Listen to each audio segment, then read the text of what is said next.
दोस्तों आज के इस वीडियो में हम लोग निर्देशांक ज्यामिति चैप्टर का बेसिक चीज़ समझेंगे। यानी कि अगर आप निर्देशांक ज्यामिति में जो कुछ भी दिया गया है, अगर आप उसे अच्छे से समझना चाहते हैं तो आपको सबसे पहले उसका बेसिक चीज़ पता होना चाहिए, ठीक है। और मैं आपको बता दूं, अगर आप कक्षा 8, 9 या फिर 10 में पढ़ते हैं तो आपको निर्देशांक ज्यामिति के बारे में पढ़ना ही होगा। आप लोगों में चैप्टर जरूर दिया होगा। तो अगर आप उस चैप्टर को अच्छे से समझना चाहते हैं तो आपको ये बेसिक चीज़ पहले से पता होना चाहिए। और ये चैप्टर ऐसा है ना कि आपको ग्राफ में पढ़ना पड़ता है ये सब, ठीक है। काफ़ी आसान है, बस इसका बेसिक आपको पता रहेगा ना तो बहुत आसान ये चैप्टर है आप लोगों के लिए। यानी कि ये वीडियो आप तीनों क्लास के लिए महत्वपूर्ण है, ठीक है। तो आप लोग इसे ज़रूर समझिएगा। तो चलिए सबसे पहले हम ये जान लेते हैं कि संख्या रेखा क्या होता है। तो देखिए, संख्या रेखा को हम लोग इंग्लिश में कहते हैं नंबर लाइन। अब संख्या रेखा क्या होता है, तो देखिए संख्या रेखा का मतलब ये हुआ कि ऐसी रेखा जो संख्याओं से मिलकर बनी हो उसी को संख्या रेखा कहते हैं। जैसे ये आपको रेखा जो दिख रहा है ये संख्याओं से ही मिलकर बना हुआ है, यानी कि हर एक जगह पे संख्या है, इसीलिए ये पूरा रेखा बन गया है, ठीक है। यानी कि दूसरी भाषा में हम ये भी कह सकते हैं कि इस संख्या रेखा पर इस दुनिया में जितनी भी संख्याएं पाई जाती हैं वो सभी संख्याएं इस रेखा पर कहीं ना कहीं स्थित है। एग्जाम्पल के लिए इस बिंदु पर संख्या 3 स्थित है, इस बिंदु पर संख्या 1 स्थित है, इस बिंदु पर 0 स्थित है और इस बिंदु पर -3 स्थित है, ठीक है। अब मैं ये कैसे कह रहा हूँ कि इस संख्या रेखा पर हर एक संख्या मौजूद है, वो मैं आपको यहाँ पे प्रैक्टिकली करके दिखा देता हूँ। जैसे मान लीजिए 1 और 3 के बीच में कौन सी संख्या है, 2 स्थित है, ठीक है। तो कैसे पता चला है, देखिए 1 और 3 अगर हम जोड़ के बटा 2 कर दें तो क्या आएगा, 1 और 3 को जोड़कर बटा 2 करेंगे तो 4/2 आ जाएगा, यानी कि 2 आ जाएगा, ठीक है। यानी कि 1 और 3 के बीच में 2 स्थित है, आप देख सकते हैं, ठीक है। उसी तरह से अगर हमें ये पता करना हो कि -2 और 0 के बीच में कौन सी संख्या स्थित है, तो -1 स्थित है, ये हम कैसे पता करेंगे। -2 और 0 इन्हीं के बीच में पता करना है ना, तो इनको जोड़ के बटा 2 कर देना है, तो क्या आएगा, हल करेंगे तो -2/2 यानी कि -1 आ जाएगा। यानी कि अगर आपको ये पता करना है कि दो संख्या के बीच में कौन सी संख्या आएगी, ये पता करने के लिए दोनों को जोड़ करके बटा 2 कर देते हैं। उसी तरह से 1 और 2 के बीच में, एकदम बीच में कौन सी संख्या आएगी, 1 और 2 को जोड़ देना है और बटा 2 कर देना है, यानी कि 3/2। और 3/2 क्या होता है, 1.5 होता है, यानी कि इस बिंदु पर 1.5 स्थित है। इसी तरह से इसके और इसके बीच में यहाँ पे कौन सी संख्या स्थित होती, बिल्कुल उसी तरह से इस बिंदु और इस बिंदु के बीच में कौन सी संख्या स्थित होगी, ये पता करने के लिए इन दोनों को जोड़ के बटा 2 कर देंगे। इसी तरह से जब 2 के बीच में करते जाएंगे तो हमें बहुत सारा संख्या मिलता जाएगा। तो अब आप समझ चुके होंगे कि क्यों मैं ऐसा बोल रहा हूँ कि इस पर हर एक संख्या मौजूद है, ठीक है। तो इसे हम लोग संख्या रेखा कहते हैं। अब यहाँ पे 0 है ना, इस 0 वाले बिंदु को हम लोग कहते हैं मूल बिंदु और इंग्लिश में बोलते हैं ओरिजिन। अब ये हो गया संख्या रेखा। अब यहाँ पे देखिए तीर का बहुत बड़ा मतलब है, ये तीर का मतलब ये है ना कि ये हमेशा आगे बढ़ता जाएगा, जितना चाहे उतना आगे बढ़ा सकते हैं और यहाँ से जितना पीछे चाहे उतना पीछे बढ़ा सकते हैं, ठीक है। अब देखिए इसी संख्या रेखा को हम लोग ऐसे ऊपर भी कर सकते हैं, तो जब इसको सीधा बना देंगे तो कुछ ऐसा बन जाएगा, आप लोग देख सकते हैं। तो ये भी संख्या रेखा ही है, इस बिंदु पर 2 स्थित है, इस पर 1 स्थित है, ठीक है। अब हम लोग क्या करेंगे, इन्हीं दोनों संख्या रेखा को एक के ऊपर ऐसे कर देंगे। देखिए इसको हम लोग इस तरह से रख देंगे, मतलब क्या कि हम लोग इसको ऐसा रखेंगे ताकि इसका मूल बिंदु और इसका मूल बिंदु दोनों एक के ऊपर एक हो जाए और दोनों रेखा जो है ना 90 अंश का कोण बनाना चाहिए। तो देखिए जब उनको ऐसे रखेंगे तो देखिए बीच में यहाँ पे 90 अंश का कोण बन रहा है, ठीक है।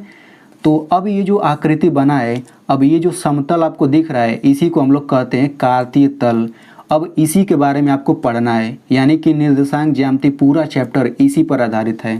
तो इस चैप्टर में आप कोई भी चीज़ सीखें या फिर ना सीखें, लेकिन आपको 2 चीज़ एकदम अच्छे से आना चाहिए। पहला कि कोई भी अगर बिंदु दिया है तो उसका निर्देशांक निकालना आना चाहिए, और कोई भी अगर निर्देशांक दिया है तो उसका स्थान पता करना आना चाहिए। अब ये निर्देशांक क्या होता है ये सब मैं आपको अभी बताऊंगा, लेकिन आपको 2 चीज़ें सीख करके जाना है, नहीं तो समझिए कि आप कुछ भी आपको नहीं आता इस चैप्टर के बारे में, ठीक है। तो चलिए हम समझते हैं। तो अब ये जो तल बना है ना इसको हम लोग बोलते हैं कार्तीय तल। अब देखिए दोनों संख्या कैसे होना चाहिए, एकदम सीधा सीधा होना चाहिए। जैसे एक संख्या रेखा ऐसे है, दूसरा ऐसे नहीं होना चाहिए। एक ऐसा है तो एकदम सीधा रहना चाहिए ताकि यहाँ पे 90 अंश का कोण बने यहाँ पे, ठीक ना, इतना आप समझ चुके होंगे। तो अब ये जो तल बना है ना, इसको हम लोग बोलते हैं कार्तीय तल, इंग्लिश में बोलेंगे कार्टेशियन प्लेन। और कार्तीय तल को ही हम लोग निर्देशांक तल भी बोलते हैं, और इसको अंग्रेजी में हम बोलते हैं कोऑर्डिनेट प्लेन, ठीक है। यानी कि ये जो तल है ना, इस तल को हम लोग दो नामों से जानते हैं, या तो कार्तीय तल या फिर निर्देशांक तल, ठीक है। अब इसमें ये जो संख्या रेखा है इसको हम लोग x और x डैश से दिखाते हैं, और जो ऐसे संख्या रेखा है इसको y और y डैश से दिखाते हैं। ये आप लोग हमेशा ऐसे ही दिखाएंगे। अब देखिए ये जो संख्या रेखा है इसको हम लोग नाम दे देते हैं x अक्ष। इस संख्या रेखा को हमेशा हम लोग x अक्ष से जानते हैं, और इसको हम लोग क्या बोलते हैं, इसको हम लोग बोलते हैं y अक्ष, ठीक है।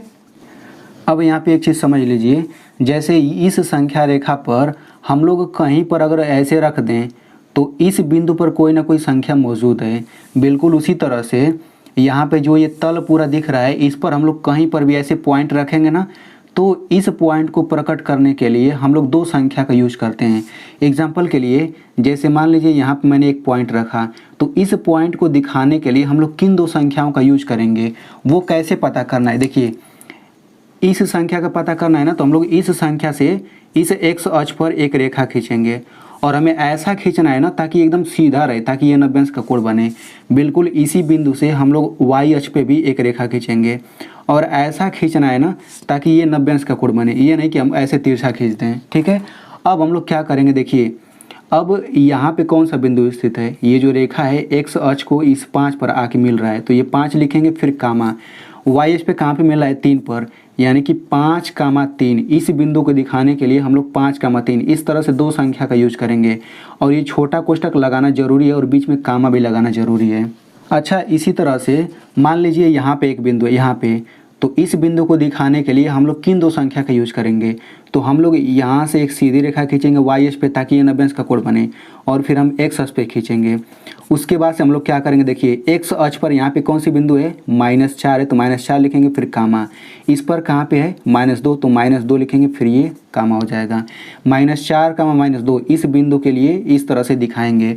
अब यहाँ पे एक चीज़ समझिए, अब ये जो हम दिखाने का तरीका है ना, इसको हम लोग बोलते हैं कि ये जो 5,3 है इस बिंदु का निर्देशांक है, ठीक ना। क्या बोलेंगे, ये 5,3 इस बिंदु का निर्देशांक है। उसी तरह से -4, -2 इस बिंदु का निर्देशांक है। यानी कि इस पर हम लोग कहीं पर भी अगर ऐसे रख देते हैं ना, तो इस बिंदु का कुछ ना कुछ निर्देशांक होगा। इसी तरह से अंकों में यहाँ पे अगर मैं रख दूँ तो इसका भी कुछ ना कुछ निर्देशांक होगा।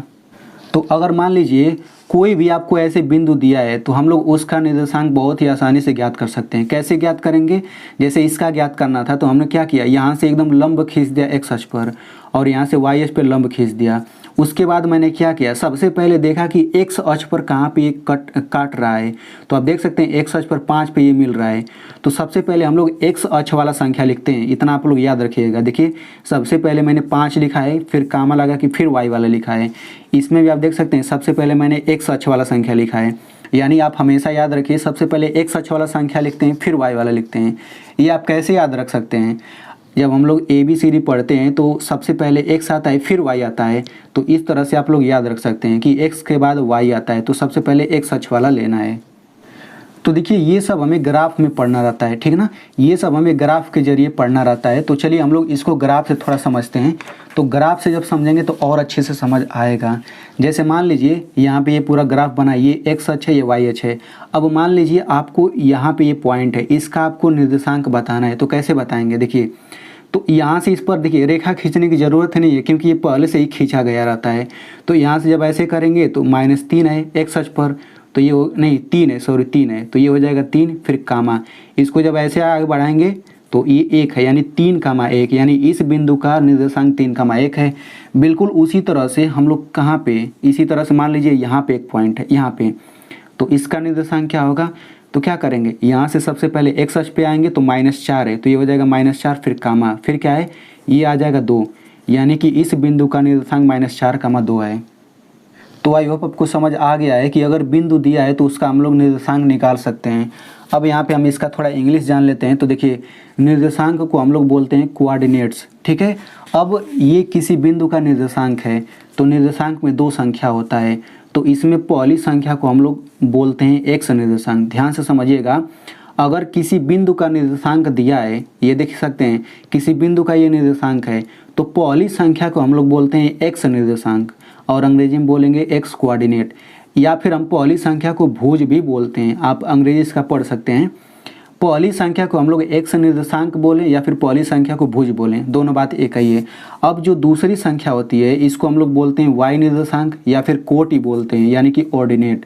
तो ये आप समझ सकते हैं, यानी कि हर एक बिंदु का एक्स निर्देशांक होता है और वाई निर्देशांक होता है, या फिर हम लोग इस तरह से कह सकते हैं कि हर एक बिंदु का भुज होता है और कोटि मौजूद होता है। जैसे एग्जाम्पल के लिए इस बिंदु का भुज -4 है और कोटि 2 है, इस बिंदु के लिए भुज 3 है, कोटि 1 है।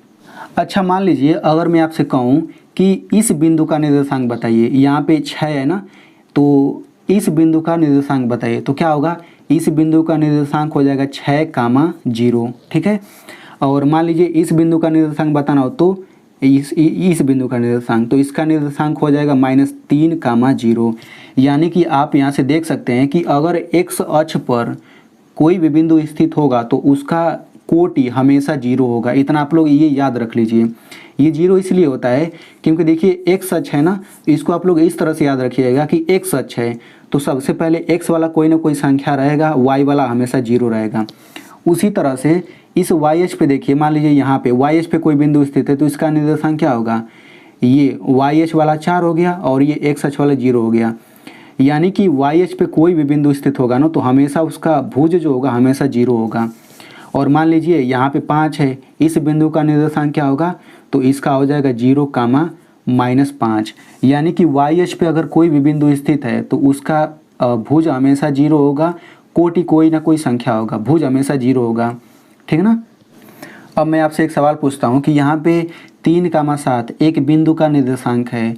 अब मैं पूछता हूँ कि ये जो बिंदु होगा ये कहाँ पे स्थित होगा, तो ये पता करने के लिए आप लोग कैसे पता करेंगे। देखिए सबसे पहले 3 है ना, तो आपको क्या करना है, यहाँ से 0 से स्टार्ट करना है और 3 कदम चलना है, यहाँ पे 3 आ गया, ठीक है।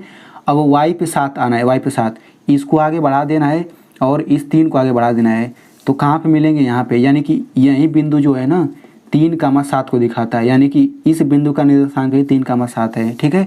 इसी तरह से मान लीजिए कि अगर मैं आपसे पूछ दिया कि -2, -3 ये बिंदु कहाँ पे स्थित होगा, तो क्या करेंगे, सबसे पहले एक्स अक्ष वाला संख्या होता है, तो एक्स अक्ष वाला -2 है तो -2 यहाँ पे है, और वाई ये पे -3 है तो वाई पे इसको आगे बढ़ा दीजिए, वाई पे -3 है, यहाँ पे इसको बढ़ा देंगे तो आगे बढ़ाएंगे तो यहाँ पे आएगा। यानी इस बिंदु का निर्देशांक क्या होगा, -2, -3। अब मैं आपसे सवाल पूछता हूँ, आप लोग इसे बताइएगा, ठीक है ना, कि यहाँ पे एक बिंदु है, यहाँ पे आपको इस बिंदु का निर्देशांक कमेंट में बताना है, तभी तो मुझे पता चलेगा कि आपको समझ आ गया है।